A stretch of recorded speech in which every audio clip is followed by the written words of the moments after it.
নমস্কার বন্ধুরা, আমি ইন্দ্রাণী আবার চলে এসেছি তোমাদের সকলের কাছে একটি নতুন গল্প নিয়ে। শুরুতেই একটা অনুরোধ করছি সবাইকে, আমার চ্যানেল এক ঝাঁক ইচ্ছেডানা বাই ইন্দ্রাণী যদি তোমাদের ভালো লাগে তাহলে চ্যানেলটা সাবস্ক্রাইব করে আমাকে উৎসাহ দিও। এছাড়া লাইক, কমেন্ট ও শেয়ার করতেও ভুলো না যেন। আর নতুন নতুন গল্পের আপডেট পেতে হলে বেল আইকন অল করে দিও সবাই। শুরু করছি আজকের গল্প। আশা করছি তোমাদের সবাইকে পাশে পাবো। নমস্কার, আমি ইন্দ্রাণী। আমার চ্যানেল এক ঝাঁক ইচ্ছেডানা বা ইন্দ্রাণী, এখানে এই প্রথম একটি পূর্ণাঙ্গ উপন্যাস পরিবেশন করতে চলেছি সাহস করে। আশা করি সকলেরই ভালো লাগবে। যে উপন্যাসটি শুরু করব তার নাম বামুনের মেয়ে। লেখক বিখ্যাত কথা সাহিত্যিক শরৎচন্দ্র চট্টোপাধ্যায়। লেখক তার বিভিন্ন লেখনীতে আমাদের পল্লী বাংলার নানান দিক আমাদের সামনে তুলে ধরেছেন। সেরকমই একটি উপন্যাস হলো বামুনের মেয়ে। এখানে দেখা যায় একাধারে জাত পাত ধর্মের নামে ভণ্ডামি, দুর্বলদের উপর সবলদের অত্যাচার, আবার এইসব কুসংস্কারের ঊর্ধ্বে উঠে প্রকৃত ভালোবাসার রূপ। শুরু করছি আজকের নিবেদন, বামুনের মেয়ের প্রথম পর্ব। পাড়া বেড়ানো শেষ করিয়া রাসমণি অপরাহ্ন বেলায় ঘরে ফিরিতেছিলেন। সঙ্গে 10-12 বৎসরের নাতিনীটি আগে আগে চলিয়াছিল। অপ্রশস্ত পল্লীপথের এধারে বাঁধা একটি ছাক শিশু ওধারে পড়িয়া ঘুমাইতেছিল। সম্মুখে দৃষ্টি পড়িবা মাত্র তিনি নাতিনীর উদ্দেশ্যে চিৎকার করিয়া উঠিলেন, ওলো ছুঁড়ি, দড়িটা ডিঙুসনি তো? ডিঙুলি হারামজাদি, সব গোপানে চেয়ে পথ হাঁটছ, চোখে দেখতে পাও না যে ছাগল বাঁধা রয়েছে? নাতিনী কহিল, ছাগল ঘুমোচ্ছে ঠাকুমা। ঘুমোচ্ছে? আর দোষ নেই। এই শনি মঙ্গলবারে কিনা তুই দড়িটা স্বচ্ছন্দে ডিঙিয়ে গেলি, তাতে কি হয় ঠাকুমা? কি হয়? পোড়ার মুখী বামুনের ঘরে 9-10 বছরের বুড়ো ধারি মেয়ে এটা শেখনি যে ছাগল দড়ি ডিঙোতে মারাতে নেই, কিছুতে নেই? আবার বলে কিনা কি হয়? না বাপু, বেটা বেটিতে ছাগল পোষার জ্বালায় মানুষের পথে ঘাটে চলা দায় হলো। এই মঙ্গলবারের বার বেলায় মেয়েটা যে দড়িটা ডিঙিয়ে ফেললে কেন? কিসের জন্য পথের উপর ছাগল বাঁধা? বলি, তাদের ঘরে কি ছেলে মেয়ে নেই? তাদের কি একটা ভালো মন্দ হতে জানে না?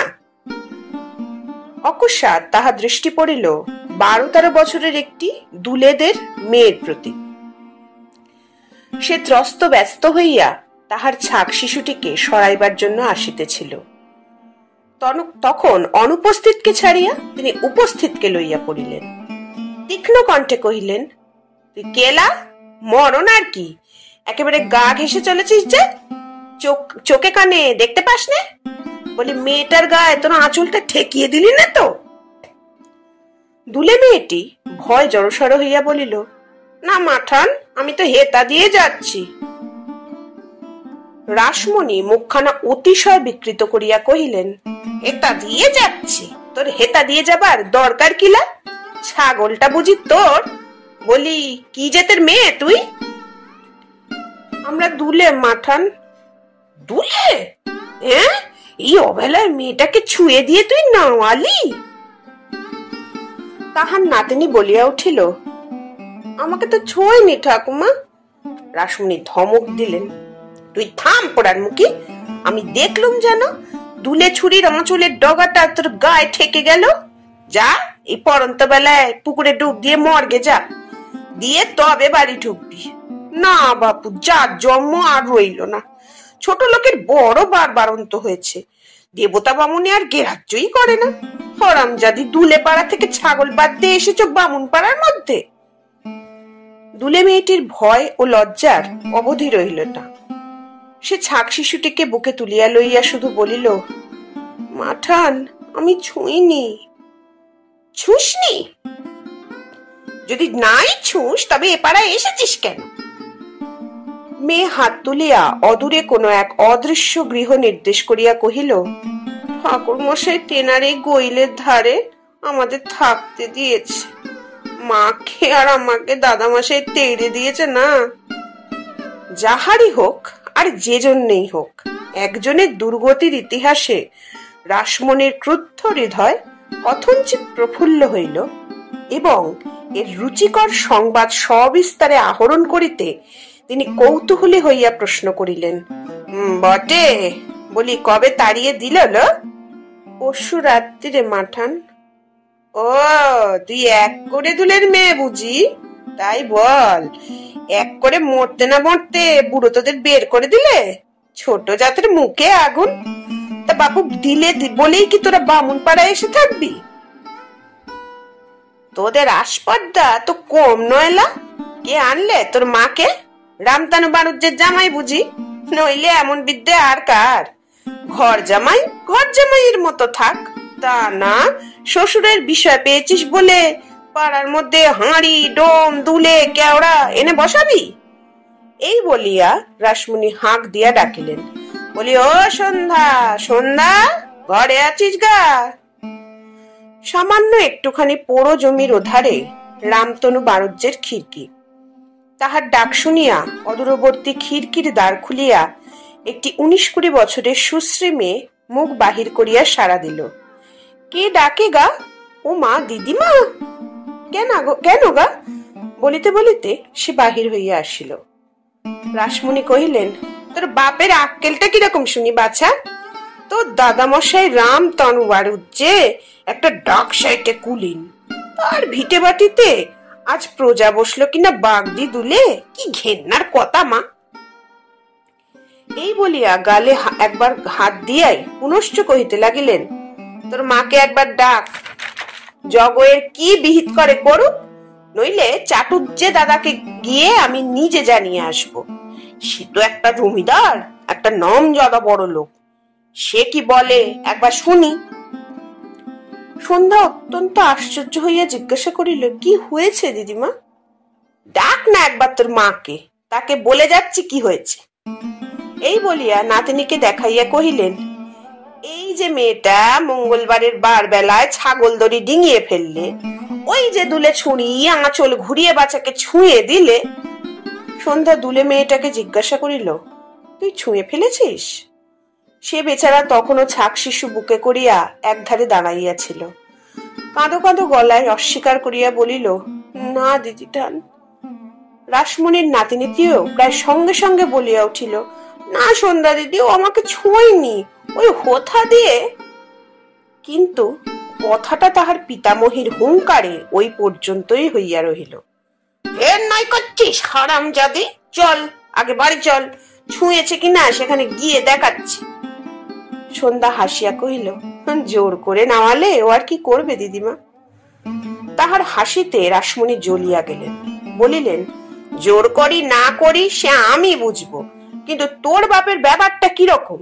কোন ভদ্রলোকটা ভিটে বাটিতে ছোট জাত ঢোকায় শুনি? লোকে কথায় বলে দুলে, সে দুলে এনে বামুন পাড়ায় ঢুকিয়েছে। বলি, ঘর জামাইয়ের মতো থাকলেই তো ভালো হয়। পিতার সম্বন্ধে এই অপমানকর উক্তিতে ক্রোধে সন্ধ্যার মুখ আরক্ত হইয়া উঠিল। সেও কঠিন হইয়া জবাব দিল, বাবা তো আর পরের ভিটে ছোট জাত ঢোকাতে যাননি দিদিমা, ভালো বুঝেছেন, নিজের জায়গায় আশ্রয় দিয়েছেন। তাতে তোমারই বা এত গায়ের জ্বালা কেন? আমার গায়ের জ্বালা কেন? কেন জ্বালা দেখবি? তবে যাবো একবার চাটুজ্জে দাদার কাছে, গিয়ে বলবো। তা বেশ তো, গিয়ে বলো না। বাবা তো আর তাঁর জায়গায় দুলে বসাননি যে তিনি বড় লোক বলে বাবার মাথাটা কেটে নেবেন। বটে, যত বড় মুখ নয় তত বড় কথা।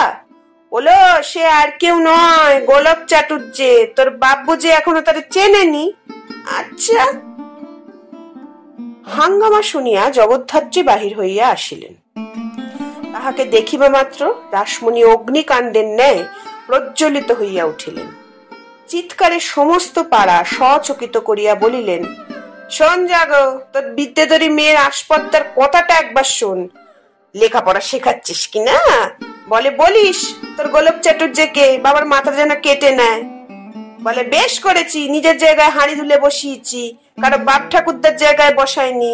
এমন ঢের বড় লোক দেখেছি, যে যা পারে তা করুক। শোন, তোর মেয়ের কথাগুলো একবার শোন। জগদ্ধাত্রী বিস্মিত ও কুপিত হইয়া জিজ্ঞাসা করিল, বলেছি সেই সব কথা?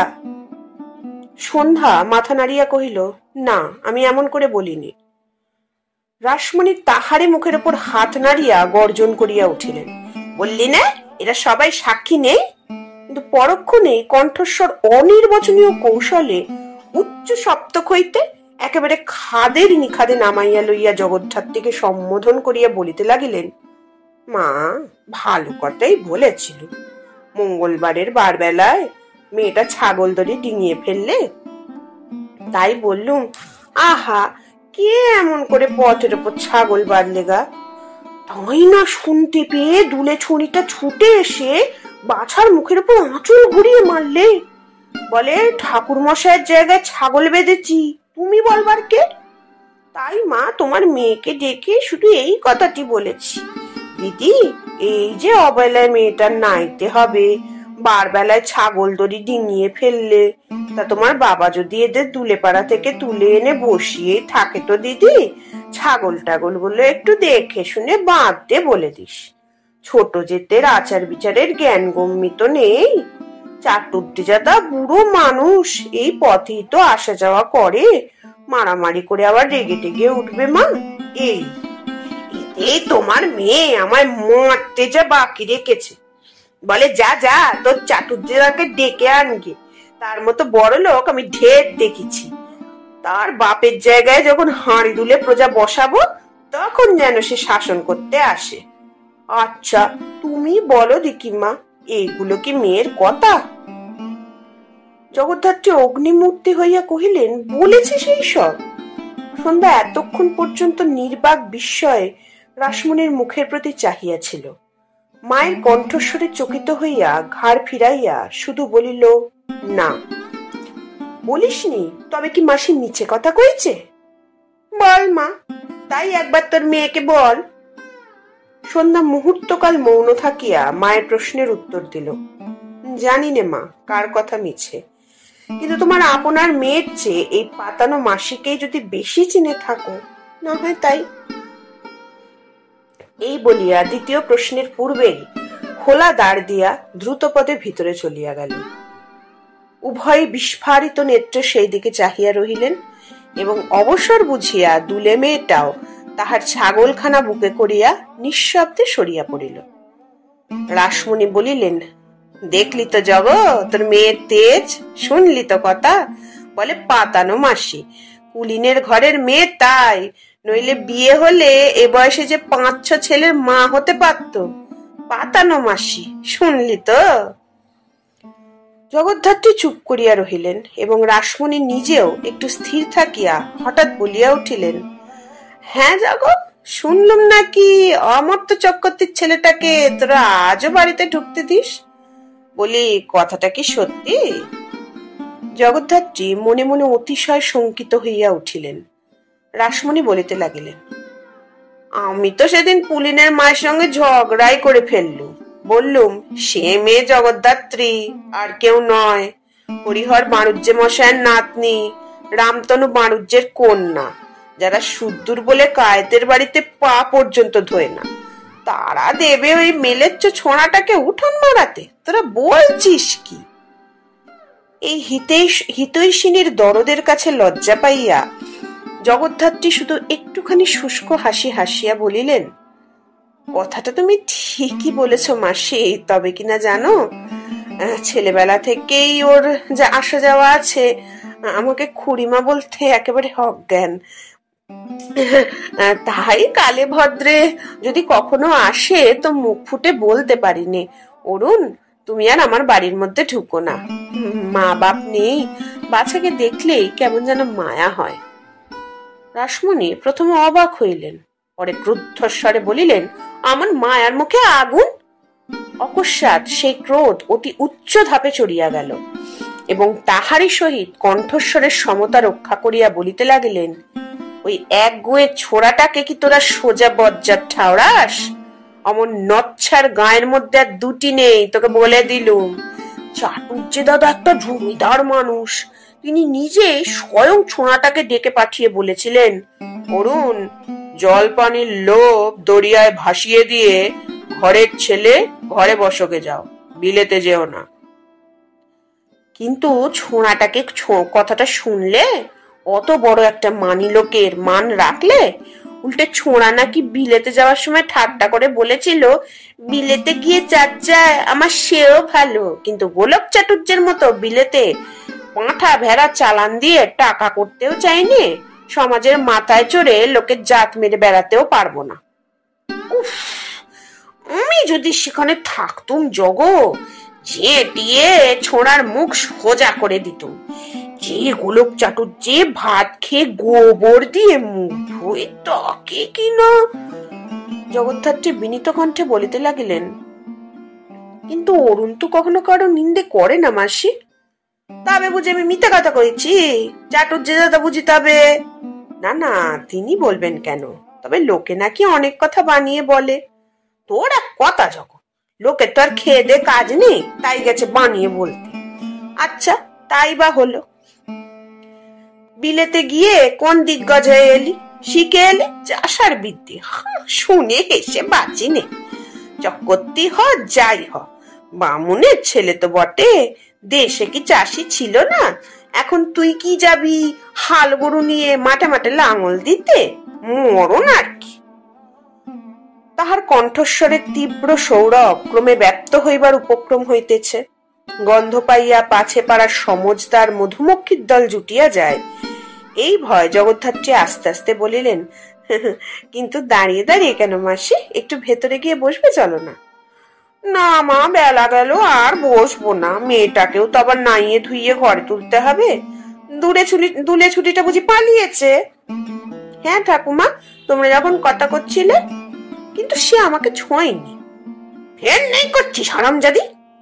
কিন্তু জগ, ব্যাগত্তা করি বাচ্চা, পাড়ার ভেতর আর হাঁড়ি দুলে ঢোকাসনি, জামাইকে বলিস। বলবো বই কি মাসি, আমি কালই ওদের দূর করে দেব।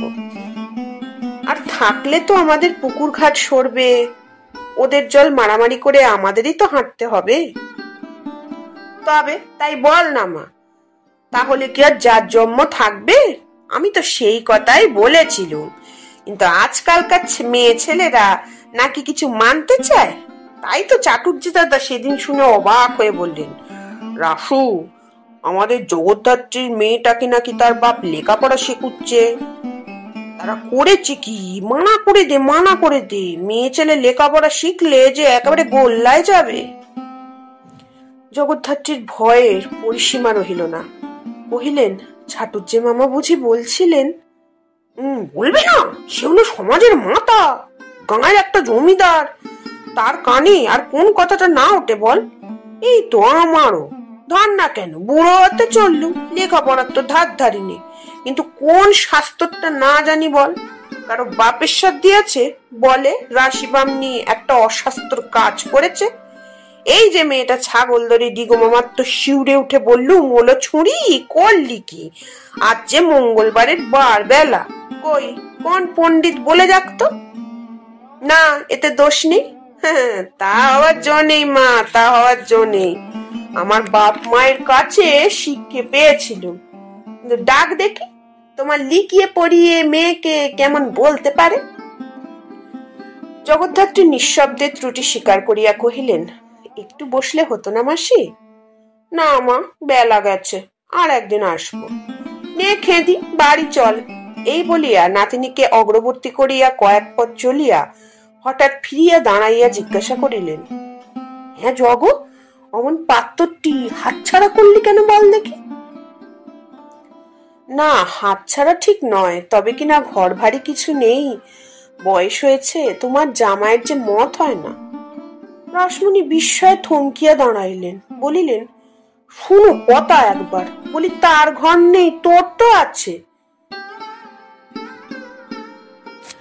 তোর আর ছেলেও নেই, মেয়েও নেই যে তোর তার জন্য ভাব না।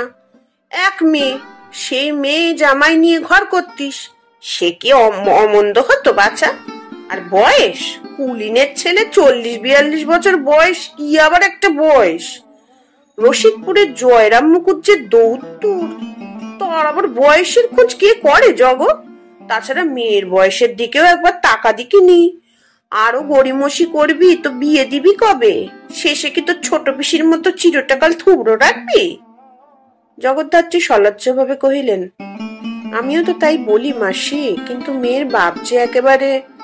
কথাটাকে সম্পূর্ণ করিতে দিবার ধৈর্যও রাসমণির রহিল না। জ্বলিয়া উঠিয়া বলিলেন, মেয়ের বাপ বলবে না কেন? আহা, তার নিজেরই যেন আর কত জমি ঘর বাড়ি জমিদারি ছিল।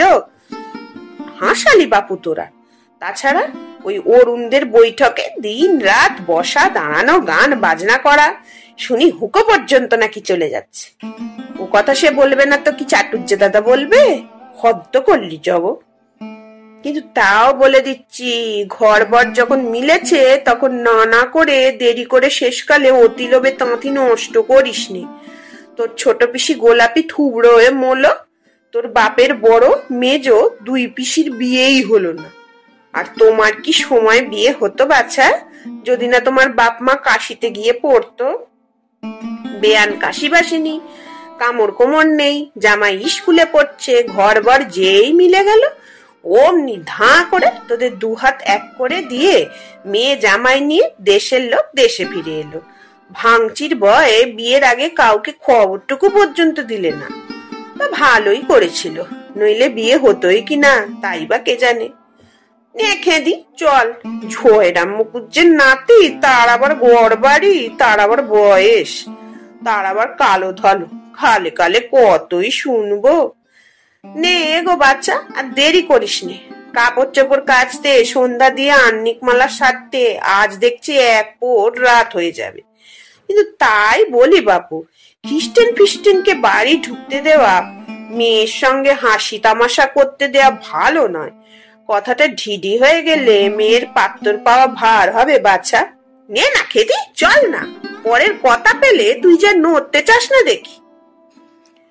বকিতে বকিতে নাতিনীকে অগ্রবর্তী করিয়া রাসমণি প্রস্থান করিতেছিলেন। জগদ্ধাত্রী শঙ্কিত বিরস মুখে কিছুক্ষণ সেই দিকে চাহিয়া হঠাৎ যেন তাহার চমক ভাঙিয়া গেল। কহিলেন, উমা খেদি, একটু দাঁড়া দেখি বাছা। ক্ষেত থেকে কাল এক ঝুড়ি নতুন মুক্তকেশী বেগুন আর একটা কচি নাও এনেছিল। তার গোটা কতক আর নাওয়ের এক ফালি সঙ্গে নিয়ে যা দেখি মা, আমি চট করে এনে দিই। এই বলিয়া তিনি দ্রুতপদে বাটির দিকে যাইতেছিলেন। রাসমণি পুলকিত বিস্ময়ে বলিয়া উঠিলেন, ও মা, বেগুন বুঝি এরই মধ্যে উঠল? বলিয়া কণ্ঠস্বর এক মুহূর্তে খাটো করিয়া নাতিনীকে কহিলেন, ওলো খেদি, মুখ পোড়া মেয়ে, ঠুটোর মতো দাঁড়িয়ে রইলে কেন? যাও না সঙ্গে সঙ্গে। এবং পরক্ষণেই তাহাকে পিছন হইতে ডাকিয়া কহিলেন, ছুটে আসিস খেদি, আমি ততক্ষণ একটু এগোই। সম্মুখের একটা দাওয়ায় বসিয়া সন্ধ্যা নিবিষ্ট চিত্তে সেলাই করিতেছিল। জগদ্ধাত্রী আহ্নিক সারিয়া পূজার ঘর হইতে বাহির হইয়া আসিয়া ক্ষণকাল কন্যার প্রতি এক দৃষ্টে চাহিয়া থাকিয়া বলিলেন, সকাল থেকে কি অত সেলাই হচ্ছে সন্ধে? বেলা যে দুপুর বেজে গেছে, নামা খাওয়া করবি নে? পরশু সবে পথ্যি করেছিস, আবার কিন্তু পিত্তি পড়ে অসুখ হবে, তা বলে দিচ্ছি। সন্ধ্যা দাঁত দিয়া বাড়তি সুতাটা কাটিয়া ফেলিয়া কহিল, বাবা যে এখনো আসেননি মা। তা জানি, কেবল বিনি পয়সার চিকিৎসা সারতে আর কত বেলা হবে সেইটে জানি নে। আর বেশ তো, আমি তো আছি, তোর উপোস করে থাকবার দরকারটা কি? সন্ধ্যা নীরবে কাজ করিতে লাগিল, জবাব দিল না। মা প্রশ্ন করিলেন, সেলাইটা কিসের হচ্ছে শুনি? মেয়ে অনেক চোখ অস্ফুট কণ্ঠে কহিল, এই দুটো বোতাম পরিয়ে দিচ্ছি। তা জানি মা, জানি, নইলে আমার কাপড়খানা সেরে রাখতে বসেছিস কিনা তা জিজ্ঞেস করিনি। কিন্তু কি বাপ সোহাগী হয়েছিস সন্ধে, যেন পৃথিবীতে ওর আর কারো নেই। কোথায় একটা বোতাম নেই, কোথায় কাপড়ের কোণে একটু খোঁচা লেগেছে, কোন পিরানটায় একটু দাগ ধরেছে, জুতো জোড়াটার কোথায় একরতি সেলাই কেটেছে, এই নিয়ে দিবারাত্রির আছিস। এছাড়া সংসারে আর যেন কোনো কাজ নেই তোর। সন্ধ্যা মুখ তুলিয়া একটুখানি হাসিয়া কহিল, বাবার যে কিছু নজরে পড়ে না মা। জবাব শুনিয়া মা খুশি হইলেন না, বলিলেন, পড়বে কি করে? বিনি পয়সার ডাক্তারিতে সময় পেলে তো? বলি দুলে মাগিরা গেল? যাবে বই কি মা, কিন্তু সে কবে? ছোঁয়া ন্যাপা করে যার জন্ম ঘুচে গেলে তারপরে? আবার যে বড় সুতো পড়াচ্ছিস, উঠবি না বুঝি? তুমি যাও না মা, আমি এক্ষুনি যাচ্ছি। এই অসুখ শরীরে যা ইচ্ছে তুমি করো গে মা। তোমাদের দুজনের সঙ্গে বকতে বকতে আমার মাথা গরম হয়ে গেল। সংসারে আর আমার দরকার নেই। এইবার আমি শাশুড়ির কাছে গিয়ে কাশিবাস করব, তা কিন্তু তোমাদের স্পষ্ট করে বলে দিচ্ছি। এই বলিয়া জগদ্ধাত্রী ক্রোধ ভরে একটা পিতলের কলসি তুলিয়া লইয়া খিড়কির পুকুরের দিকে দ্রুতপদে চলিয়া গেলেন। সন্ধ্যা আনত মুখে মুখ টিপে একটুখানি শুধু হাসিল, জননীর কোনো কথার উত্তর দিল না। তাহার সেলাই প্রায় শেষ হইয়াছিল। ছুঁচ সুতা প্রভৃতি এখনকার মতো একটা ছোট সাবানের বাক্সে গুছাইয়া রাখিয়া উঠিবার উপক্রম করিতেছিলেন। তাহার পিতার শোরগোলে চমকিয়া মুখ তুলিল। তিনি সদাই ব্যস্ত। এই মাত্র বাড়ি ঢুকিয়াছেন, হাতে একটা হোমিওপ্যাথি ঔষধের ছোট বাক্স এবং বগলে চাপা কয়েকখানা ডাক্তারি বই। মেয়েকে দেখিয়াই বলিয়া উঠিলেন, সন্ধে ওর তো মা, চট করে আমার বড় ওষুধের বাক্সটা একবার। কি যে করি কিছুই ভেবে পাইনি, এমনি মুশকিলের মধ্যে। সন্ধ্যা তাড়াতাড়ি উঠিয়া পিতার হাতের বাক্স ও বইগুলা লইয়া একধারে রাখিয়া দিল। বারান্দায় ইতিপূর্বে যে মাদুরখানি পাতিয়া রাখিয়াছিল তাহারই উপর হাত ধরিয়া বসাইয়া দিয়া পাখার বাতাস করিতে করিতে বলিল, আজ কেন তোমার এত দেরি হলো বাবা? দেরি? আমার কি নোংবার খবর ফুরসত আছে তোরা ভাবিস? যে রোগীটির কাছে না যাব তারই রাগ, তারই অভিমান। প্রিয় মুখুজ্জের হাতের এক ফোঁটা ওষুধ না পেলে যেন কেউ আর বাঁচবে না। ভয় যে নেহাত মিথ্যে তা যদিও বলতে পারিনি, কিন্তু প্রিয় মুখুজ্জে তো একটাই, দুটো তো নয়। তাদের বলি, এই নন্দমিত্তির লোকটা যা হোক একটু প্র্যাকটিস তো করছে, দু একটা ওষুধ ও যে জানে না তা নয়, কিন্তু তা হবে না। মুখুজ্জে মশাইকে নইলে চলবে না। আর তাদের বা বলি কি, একটা বলি, একটা ওষুধের সিমটম যদি মুখস্থ করবে, আরে অত সহজ বিদ্যে নয়, অত সহজ নয়। তাহলে সবাই ডাক্তার হতো, সবাই প্রিয় মুখুজ্জে হতো। বাবা, জামাটা ছেড়ে ফেলো না। ছাড়ছি মা, এই আজই ধাঁ করে একটা পলসেটিলা দিয়ে ফেললি। প্র্যাকটিস তো করছিস, কিন্তু বল দেখি তার অ্যাকশন দেখি আমার মতো কেমন তুই মুখস্থ বলে যেতে পারিস। সন্ধ্যে ধর দেখি মা বইখানি, একবার পলসেটিলাটা।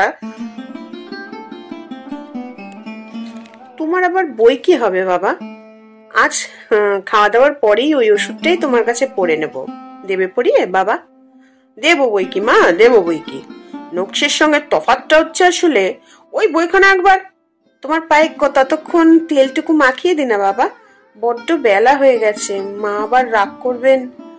বলিয়া সে একবার উদ্বিগ্ন নেত্রে দেখিয়া লইল তাহার জননী ঘাট হইতে ফিরিতেছেন কিনা, এবং আপত্তি করিবার পূর্বেই তেলের বাটি হইতে খানিকটা তেল লইয়া বাবার পায়ে মাখাইয়া দিল। একটু সবুর করলি না মা, একবার দেখে নিয়ে। আজ কাকে কাকে দেখলে বাবা? আচ্ছা, পঞ্চাজেলের ঠাকুর দাদা। সে বুড়ো বেটা মরবে মরবে, তুই দেখে নিস সন্ধে। ওই যে পরাণ চাটুচ্ছে, ও হারামজাদার নামে আমি কেস করে তবে ছাড়বো। যে রুগীটি পাবো অমনি তাকে গিয়ে ভাঙিয়ে দিয়ে আসবে। একদিনের বেশি যে কেউ আমার ওষুধ খেতে চায় না, সে কেন? সে কেবল ওই নচ্ছার বোম্বেটে পাজি উল্লুকের জন্য। কি করেছে জানিস? পঞ্চায়েত ঠাকুরদাকে যাই একটি রেমেডি সিলেক্ট করে দিয়ে এসেছি, অমনি বেটা পিছনে পিছনে গিয়ে বলেছে, কই দেখি কি দিলে? সন্ধ্যা ক্রুদ্ধ স্বরে কহিল, তারপরে? তাহার পিতা ততোধিক ক্রুদ্ধ স্বরে বলিলেন, বেটা বজ্জাত ঢকঢক করে সমস্ত শীষটা খেয়ে ফেলে বলেছে, চাই ওষুধ। এই তো সমস্ত খেয়ে ফেললুম। কই আমার ওষুধ সে খাকতো দেখি। এই বলে না এক শিশি ক্যাস্টর অয়েল দিয়ে এসেছে। তারা বলে, ঠাকুর তোমার ওষুধ সে এক চুমুকে খেয়ে ফেললে, তার ওষুধ তুমি খেতে পারো তো তোমার ওষুধ তো আমরা খাবো, নইলে না। সন্ধ্যা ভয় ব্যাকুল হইয়া বলিল, সে তো তুমি খাওনি বাবা? না, তা কি আর খাই, কিন্তু এতটা বেলা পর্যন্ত আমি বাড়ি বাড়ি ঘুরে বেড়ালুম, একটা রুগী জোগাড় করতে পারলুম না। পরাণের নামে আমি নিশ্চয়ই কেস করবো, তোকে বললুম সন্ধে। ক্ষোভে অভিমানে সন্ধ্যার চোখে জল আসিতে চাহিল। এই পিতাটিকে সংসারের সর্বপ্রকার আঘাত, উপদ্রব, লাঞ্ছনা, উপহাস, পরিহাস হইতে বাঁচাইবার জন্য সে যেন অহরহ তাহার 10 হাত বাড়াইয়া আড়াল করিয়া রাখিত। সজল কণ্ঠে কহিল, কেন বাবা তুমি পরের জন্য রোদে রোদে ঘুরে বেড়াবে? এই বাড়িতেই যে কতজন তোমার ওষুধের জন্য এসে এসে ফিরে গেল। কথাটার মধ্যে সত্যের কিছু অপলাপ ছিল। পল্লীর গরিব দুঃখীরা ঔষধ চাহিতে আসে বটে, কিন্তু সে সন্ধ্যার কাছে, তাহার পিতার কাছে নয়। বাবার কাছেই সে ছোটখাটো রোগের চিকিৎসা করিতে শিখিয়াছিল এবং তাহার দেওয়া ঔষধ প্রায় নিষ্ফল হইত না, কিন্তু গুরুটিকে রোগীরা জমের মতো ভয় করিত। তাই তাহারা সতর্ক হইয়া খোঁজ খবর লইয়া এমন সময় বাড়ি ঢুকিত যেন হঠাৎ মুখুজ্জে মহাশয়ের হাতের মধ্যে গিয়া না পড়িতে হয়। সন্ধ্যা ইহা জানিত, কিন্তু বাবার জন্য মিথ্যা বলিতে তাহার বাধিত না। কিন্তু পিতা একেবারে ব্যতিব্যস্ত হইয়া উঠিলেন। ফিরে গেল? কে কে, কারা কারা, কতক্ষণ গেল, কোন পথে গেল, নাম ধাম সব জেনে নিয়েছিস তো? সন্ধ্যা মনে মনে অত্যন্ত লজ্জা পাইয়া কহিল, নাম ধামে আমাদের কি দরকার বাবা, তারা আপনি আবার আসবে এখন। তোদের যারা আর পারি নে বাপু, নামটা জিজ্ঞেস করতে কি হয়েছিল? এক্ষুনি তো একবার ঘুরে আসতে পারতুম, দেরিতে কঠিন দাঁড়াতে পারি, কিছুই বলা যায় না, এখন একটি ফোঁটায় যে সারিয়ে দিতুম। সন্ধ্যা নীরবে তেল মাখাইতে লাগিল, কিছুই বলিল না। পিতা পুনরায় প্রশ্ন করিলেন, কখন আসবে বলে গেল? বিকেল বেলায় হয়তো। হয়তো? দেখ দেখি কি রকম অন্যায়টাই হয়ে গেল। ধর যদি কোনো গতিকে নাই বা আসতে পারে। ওরে ও, বিপ্নের হাতে গিয়ে পড়লো না তো? পরাণে হারামজাদা তো ওই খোঁজেই আছে। সে তো এর মধ্যে খবর পাইনি। না বাপু, আর পারিনে আমি। বাড়িতে কি ছাই দুটি মুড়ি মুড়কিও ছিল না? দুটো দুটো দিয়ে কি ঘন্টাখানেক বসিয়ে রাখতে পারতিস নে? যা না বলে যাব, যেটি না দেখবো। কে কে কে উকি বাড়ছে? চলে এসো না। আরে রামময় যে, কোনাচ্ছ কেন বলো দেখি? তাহার সাদর আহ্বান ও কলকণ্ঠে একজন চাষি গোছের মধ্যবয়সী লোক উঠানে আসিয়া দাঁড়াইল এবং একান্ত নিস্পৃহ স্বরে কহিল, আগে ও কিছু না। কিছু না? কি লক্ষণ? দিব্যি খোঁয়াচ্ছ যে। তেল মাখানাটা একটু রাখ না সন্ধে। কিছু না, স্পষ্ট আন্নিকা গাছ দেখতে পাচ্ছি। না না, তামাশা নয় রামময়, কই দেখি পাটা। পা দেখানোর প্রস্তাবে রামময় একটিবার করুণ চক্ষে সন্ধ্যার মুখের পানে কটাক্ষে চাহিয়া বলিল, আগে হ্যাঁ, এই পাটা একটু মুচকে কাল পড়ে গিয়েছিলুম। প্রিয়বাবু কন্যার প্রতি দৃষ্টিপাত করিয়া একটু হাস্য করিয়া কহিলেন, দেখলি তো সন্ধে, দেখেই বলেছে কি না আন্নিকা। আমরা দেখলেই যে বুঝতে পারি। বললে কি করে? আগে ওই যে বল, পা মুচড়ে দরজার পাশেই একটা জল যাবার ছোট নর্দমার উপর থেকে ছেলেগুলো তক্তাখানা সরিয়ে ফেলেছিল। অন্যমনস্ক এপিস। সন্ধে, মা মনে রাখবে, স্বভাবটাই আসল জিনিস, মহাত্মা হেরিং বলেছেন। অন্যমনস্ক হয়ে। তারপর যেই পা বাড়াবো উনি দুমড়ে পড়ে, থামো থামো, এই যে বলে মোচড়ানো আর দোমড়ানো এক নয় রাম। আগে না, ও তা ওই পা মুচড়েই পড়ে গেলুম বটে। অন্যমনস্ক, মনে থাকে না? এই বলে এই ভোলে এগেন্স এপিস। তারপরে?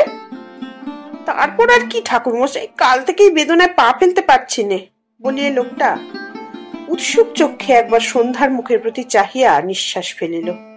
সন্ধ্যা তাড়াতাড়ি কহিল, বাবা বেলা হয়ে যাচ্ছে, একটু আর্নিকা। থাম না সন্ধ্যা, কেসটা স্টাডি করতে দে না। সিমিলিপস রেমেডি সিলেক্ট করা তো ছেলে খেলা নয়, বদনাম হয়ে যাবে। তারপরে বেদনাটা কিরকম বলো দেখি রামময়। একটু বড্ড বেদনা ঠাকুর মশাই।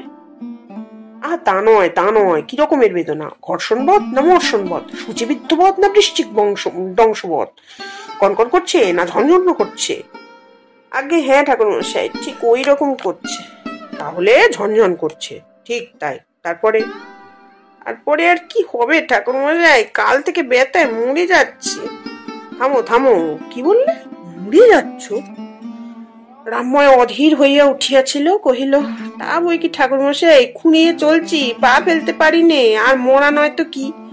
তাছাড়া ছোঁড়াগুলো যে বজ্জাত, কথা শোনে না, বারণ মানে না, ওই তক্তাখানা নিয়েই তাদের যত খেলা। আবার কোন দিন হয়তো আধারে পড়ে মরবো দেখতে পাচ্ছি। যা হয় একটু ওষুধ দেন ঠাকুর মশাই, বাড়ি বেড়া হয়ে গেল। বাবা, আর্নিকা দুফোঁটা। প্রিয়বাবু মেয়ের প্রতি চাহিয়া একটু হাস্য করিয়া বলিলেন, না মা, না, এ আর্নিকা কেস নয়। বিপনে হলে তাই দিয়ে দিত বটে। 4 ফোঁটা একোনায় 30 শক্তি, 2 ঘন্টা অন্তর খাবে। সন্ধ্যা 2 চক্ষু বিস্ফারিত করিয়া কহিল, ইকোনাইট বাবা? হ্যাঁ মা, হ্যাঁ, মৃত্যু ভয়, মৃত্যু ভয়, পড়ে মরবো। সিমিলিয়া, সিমিলিপস, কিউরেন্টার। মহাত্মা হেরিং বলেছেন রোগীর নয়, রোগীর চিকিৎসা করবে। মৃত্যু ভয় একোনাইট প্রধান।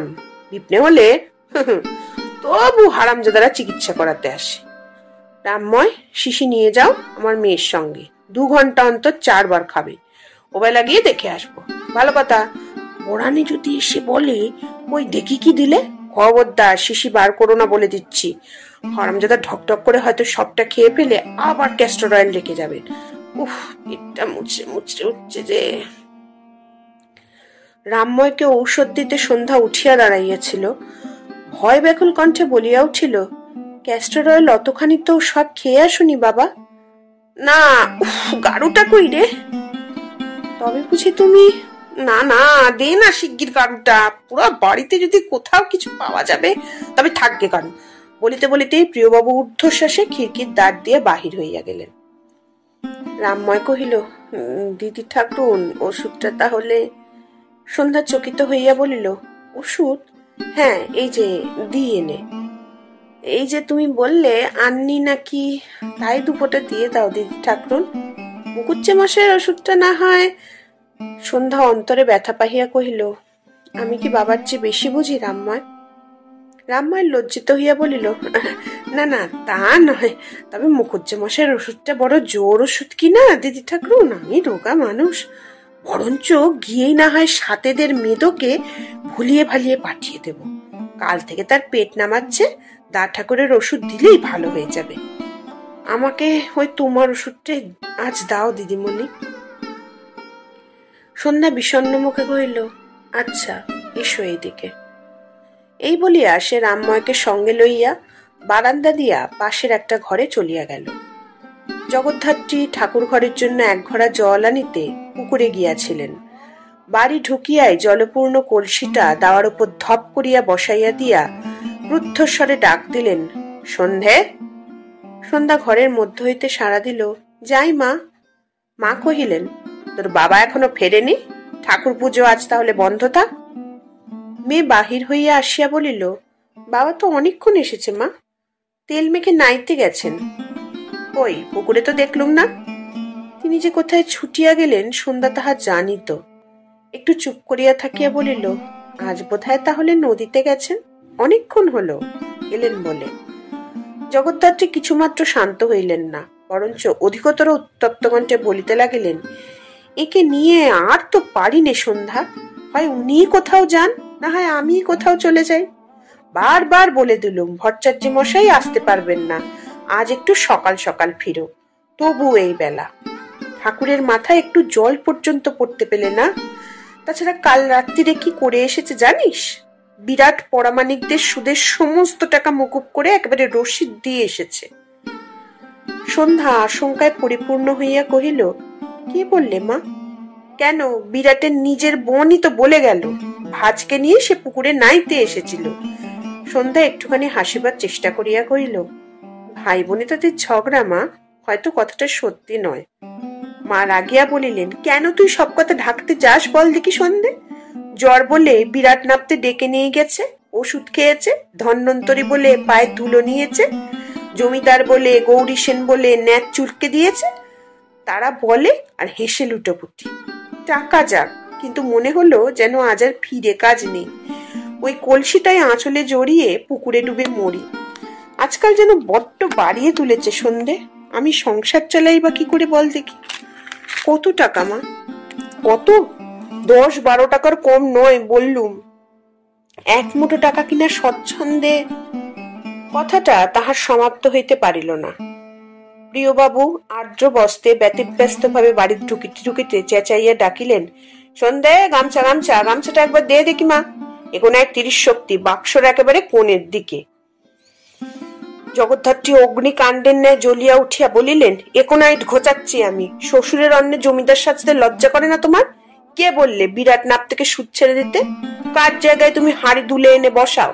কার জমি তুমি গোচর বলে দান করো? চিরুটা কাল তুমি হাড় মাস আমার জ্বালিয়ে খেলে। আজ হয় তুমি থাকবে, না হলে আমি থাকবো। সন্ধ্যা তীব্র কণ্ঠে কহিল, মা, দুপুরবেলা সব কি শুরু করলে বলো তো? মা তেমনি ভাবে জবাব দিলেন, এর আবার দুপুর সকাল কি? কেউ ঠাকুর পুজো সেরে উনুনের ছাইপাশ দুটো গিলে যেন বাড়ি থেকে দূর হয়ে যায়। আমি অনেক সয়েছি, আর সইতে পারবো না, কিছুতেই পারবো না। বলিতে বলিতে তিনি অকস্মাৎ কাঁদিয়া ফেলিয়া দ্রুত বেগে তাহার ঘরের মধ্যে গিয়া প্রবেশ করিলেন। বলিয়া প্রিয়বাবু একটা দীর্ঘশ্বাস ত্যাগ করিয়া কহিলেন, বললুম তাদের জমিদার বলে কি সুদের এতগুলো টাকা ছেড়ে দিতে পারি বিরাট? তা বলিস কি, কিন্তু কে কার কথা শোনে? আর তাদের বা দোষ দেব কি? ওষুধ খাবে তো পত্তির জোগাড় নেই। নেত্রাং 200 শক্তি একটা ফোঁটা দিয়ে। সন্ধ্যার দুই চোখে অশ্রু টলটল করিতেছিল। সে অলক্ষ্যে আঁচলে মুছিয়া ফেলিয়া বলিল, কেন বাবা তুমি মাকে না জানিয়ে এসব হাঙ্গামার মধ্যে যাও? আমি তো বলি যাবো না, কিন্তু প্রিয়ঙ্কর যে ছাড়া এ গায়ের কিছুটি হওয়ার জো নেই। তাও তো দেখতে পাচ্ছি কোথায় কার রোগ হয়েছে, কোথায় কার। বক্তব্য সম্পূর্ণ শেষ করিতে না দিয়াই সন্ধ্যা চলিয়া গেল এবং তৎক্ষণাৎ শুষ্ক বস্ত্র ও গামছা নিয়া পিঠারা হাতে দিয়া কহিল, আর দেরি করো না বাবা, ঠাকুর পুজোটি সেরে ফেলো, আমি আসছি। এই বলিয়া সে তাহার ঘরে চলিয়া গেল এবং প্রিয়বাবুও মাথা মুছিতে মুছিতে বোধ করিবার ঠাকুর ঘরের উদ্দেশ্যেই প্রস্থান করিলেন। বলিতে বলিতে গেলেন, ইস, পেটটা যে আবার কামড়াতে লাগলো, পরনের নামে আমি। ইস। ব্যাস, আজ এই পর্যন্তই। উপন্যাসের প্রতিটি পর্বেই আমরা দেখব কিছু স্বার্থান্বেষী মানুষ কিভাবে ধর্মের নামে যুগে যুগে মানুষের উপর অত্যাচার করে চলেছে। কাহিনীটি ভালো লাগলে কমেন্ট করে জানিও। এছাড়া লাইক ও শেয়ার করে উৎসাহ দিও। চ্যানেলে নতুন হলে সাবস্ক্রাইব করতেও ভুলো না সকলে। আগামী সপ্তাহে হাজির হয়ে যাব এই উপন্যাসের দ্বিতীয় পর্ব নিয়ে। আজ আসি, টাটা।